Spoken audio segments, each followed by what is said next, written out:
Out of all the creeps and weirdos that I've covered on this channel, none of them are quite as creepy and as weird as this friggin' guy over here. Today, Russell Brand is going to be making it onto my enemies list and into my rogues gallery because this guy is out here just admitting to the most disgusting stuff in the world. So before we get going, you gotta know that there's a little bit of a content warning on this guy because he has a couple really serious, disgusting accusations heading his way. And on his way to his trial, he's done a lot of really interesting things. And today we're going to talk about them. But before we do, my name is Dan Frampton, all one word, the O's a zero. I am the internet's most ruthless gatekeeper. And today I got to talk about somebody and something that I don't normally talk about here on the channel. Normally, this is a music-centric channel. I talk about punk and hardcore and that sort of thing. But I have been expanding my enemies roster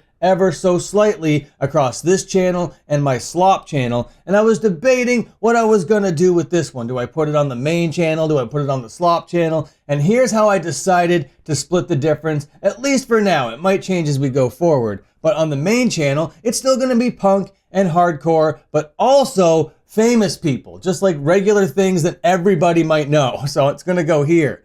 But on the slop channel, it's going to be influencers, streamers, Instagrammers, TikTokers, internet type people. But either way, it's going to be basically the same kinds of content where I find nefarious behavior, where I find some really cringe stuff going on the internet. I comment on it, and then I put the person responsible for that content in my rogues gallery and on my enemies list, and I could not ignore the Russell Brand situation because Russell Brand has been floating around the news over the last, week or two, but it goes back way farther than that. Now, I didn't really know so much about this guy. I found out about him in the early 2010s for this one movie, Get Him to the Greek. Apparently, he's been in all these other movies, but I haven't seen or even heard of any of these except for maybe Despicable Me. All right, not really like the most impressive resume of all time, but before we get into this guy's timeline, I'm gonna need you to hit like and subscribe. We're trying to get to 25,000 subs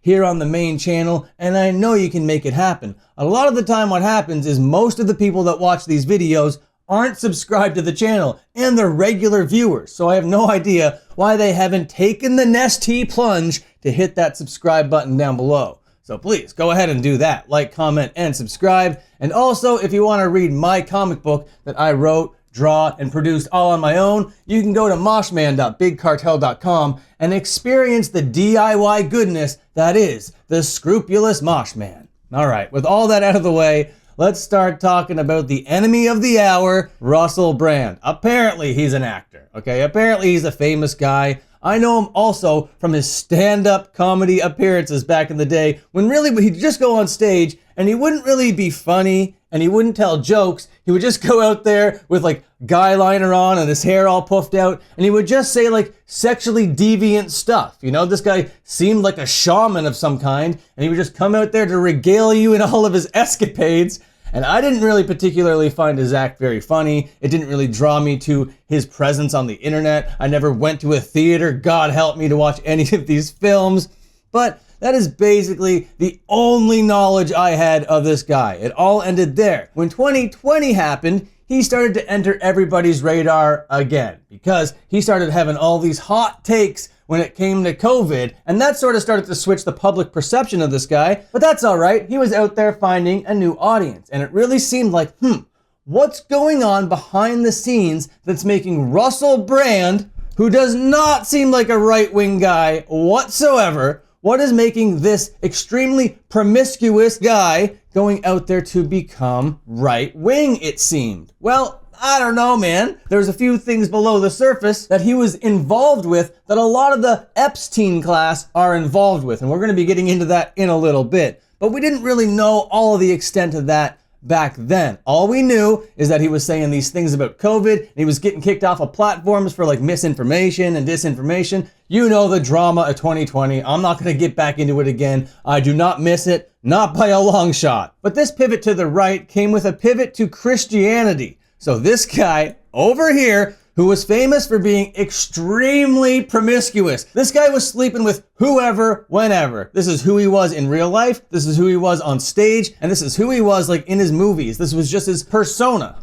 All of it surrounded promiscuity. Not really one of the most right-leaning values of all time, to be honest. But this guy had a come to Jesus moment, quite literally, because now he is preaching the word of the gospel. This guy is out there with his Bible. He is thumping away. He's like, no, I gotta be seen with this Bible now, because he is getting accused of stuff behind the scenes, and we're gonna be, not even behind the scenes, it's all very, very public. It's all very, very public right now. Extremely public, in fact, that he's admitting to it all. But either way, we're not there yet. Still in the early 2020s, he takes an even further pivot to the right, and he's like, I might be British, and I might not have anything to say with the American election, but you guys should vote for Donald Trump. Donald Trump is the man. He's the sweetest guy that ever existed. He believes in all the right kinds of things. I like him. Him and all his Epstein class warriors, we're all in it together. You know what I mean? We have a lot of things in common, me and them, is basically what's going through this guy's mind. And then in 2023, oh yeah, 5 women came out with stories, with accusations, and with allegations all directed towards Russell Brand. Not only were they allegations, they were allegations that involved minors. And I didn't want to clip everything, and I'm not going to tell all their stories. It's very gruesome, it's very graphic, and it's all out there if you want to read all about it and see what this guy's actually getting fucking charged for. But I am going to read a little bit just so you know kind of the monster we're dealing with. Okay, so we're going to go over to the Daily Mail, and it says, Alice's story. Russell Brand groomed me when I was 16. He called me the child and was excited when he found out I was a virgin. And that's where the allegations were in 2023, and Russell Brand did respond. Then we had right-wing grifter Megyn Kelly out here back then being like, if this guy actually with a it's over for me, no matter what. That was her take. Anyway, Russell Brand went on to her show this year, just last week or whatever, and admitted, yes, she was 16. We're gonna get into that past Megyn Kelly clip in a little bit because she was very passionate, very angry about all of these allegations and was disgusted about the fact that the lady making the accusations was 16 years old. Keep all of that in mind because apparently she's had a whole turnabout when it comes to this whole thing. Russell Brand, roll it. In Europe and in the United Kingdom where I'm from, the age of consent is 16, and I did sleep with a 16-year-old when I was 30. But when I was 30, I was a very different person. I was a lot younger, and I was an immature 30-year-old. Consensual sex, actually, with a variety of people, when there is a strong power differential, as there is when you're a famous man that has the ability to attract women that I had at that time.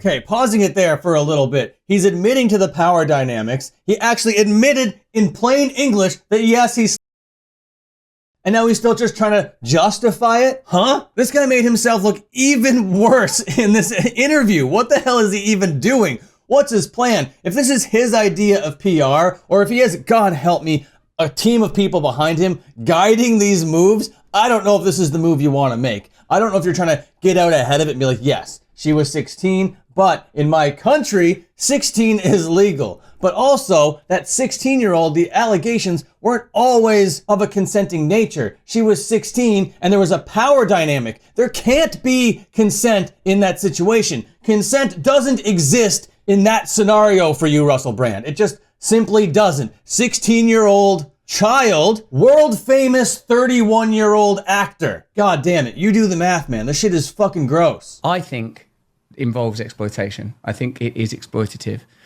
I recognize that my conduct in the past was selfish, and I did not apply enough consideration, barely any, I suppose, really, to how that was affecting other people. He's just saying it all. What the hell? How can you say everything in one hand and be like, but I'm also not guilty? Everything that was said is, yeah, that happened. True, absolutely. But it's okay, and it's not that bad of a thing. And you know what? Maybe I was a little bit selfish. Maybe I was a little bit... No, dude, come on. You weren't just being selfish. You were using your power to manipulate people around you to get what you wanted, and what you wanted was devilish, fiendish, maniacal, evil. And here you are on Megyn Kelly's show, and she's just giving you the platform, and she's all like, you know what, maybe I just didn't know enough back then. But let's take a look at what her position was back then, shall we? I'm done. If he had sex with a 16-year-old when he was 31,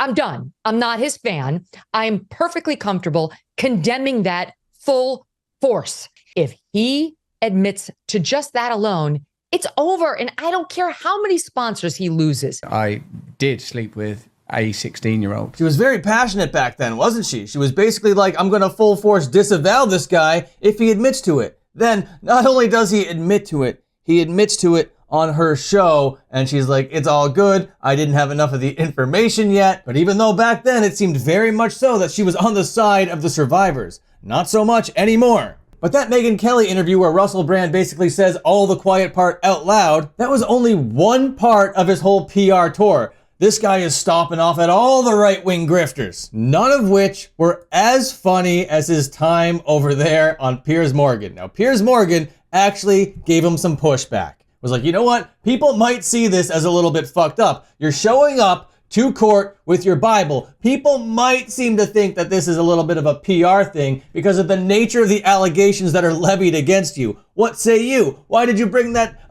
Bible to court or whatever? Roll it. Was that the one you took into court? You're the very one. Okay. What was your thinking of taking it into court? And what you were seeing, looking at some passages, what were the relevant passages for you? All right. Thank you for asking me. Thank you. That didn't hurt, did it? A little bit. It was this from Isaiah. And you're right, Bear did say, you know, be chilled. Sometimes I lose the chill, man. It's pretty...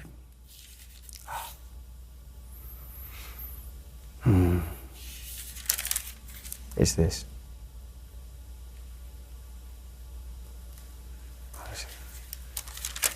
They don't like that, do they, in the old gallery? But remember, you just said it's a hired spot.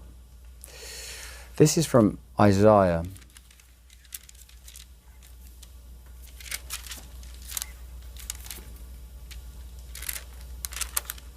Excuse me.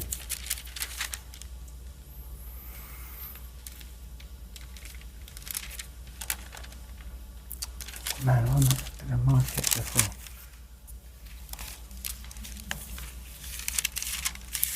This is not a comedy skit. This is a real man on a real show trying to find a real Bible passage in the moment while they're on air. It is hilarious, but it isn't intentional comedy. So yeah, let's continue. Will he find it?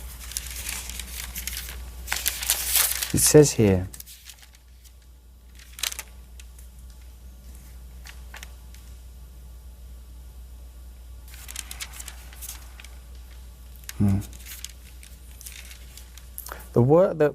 The verse that I was looking at that day was not this. I can't actually find the verse that I had that day. Incredible, man. You can't make that up, man. Truth is stranger than fiction, I tell you. I can't seem to find it. I can't seem to find it. Oh, you're really seeming very, very authentic here. Very genuine in all your efforts and your pursuit of Christianity over here. Anyway, the fucking interview is off the rails, guys. I only watched clips of it here and there. That Too Lazy to Try guy made a whole video about it, so I watched that as well, obviously. But it would be peak comedy if this guy wasn't so evil. If this guy wasn't accused of all of the vicious and nasty things that have allegedly been thrown his way. But apparently, upon reflection, Russell Brand did end up finding that quote. It only took him, what, 2 whole days? Let's see. Roll it. I'm still looking for that passage, actually, from Isaiah, from Piers Morgan. Wait for it. Look, it was marked all along. This is it. So remember when I was on Piers Morgan the other day? We're not going to sit around and watch him read this thing. He could have just did that on Piers Morgan. He didn't have to prove what quote he was reading in court. He could have just read anything and be like, oh, that really resonates with me. You were on live. I don't know if it's live, actually. You're on television and you're just flipping through. Oh, excuse me. Oh, sorry.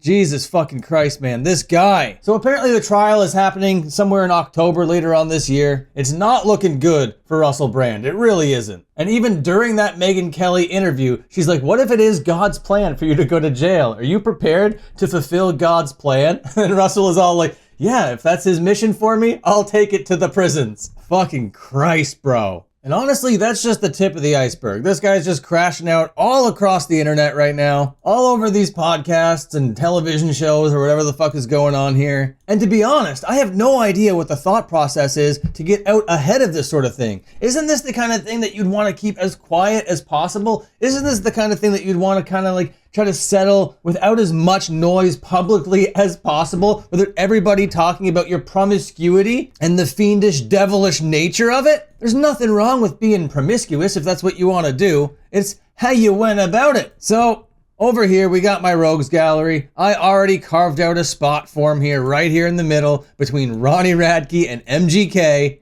Look at that, he fits in perfectly with these guys. It's great to see the rogues list expanding and becoming more robust. So if you're not following the Slop channel where we go through the influencers, the creators, and that kind of thing, you're gonna wanna go there. That's gonna be the Art of Slop. I'll leave like links down there and whatever, you'll find it, you're smart. The reason why I know you're smart is because you're watching this channel, and I only have the best audience. Speaking of the best audience, I'm gonna remind you one more time, we're trying to make it to 25,000 subscribers, so hit that subscribe button on your way out, and until my next upload, watch another upload. Okay, goodbye, see you later, have a good one.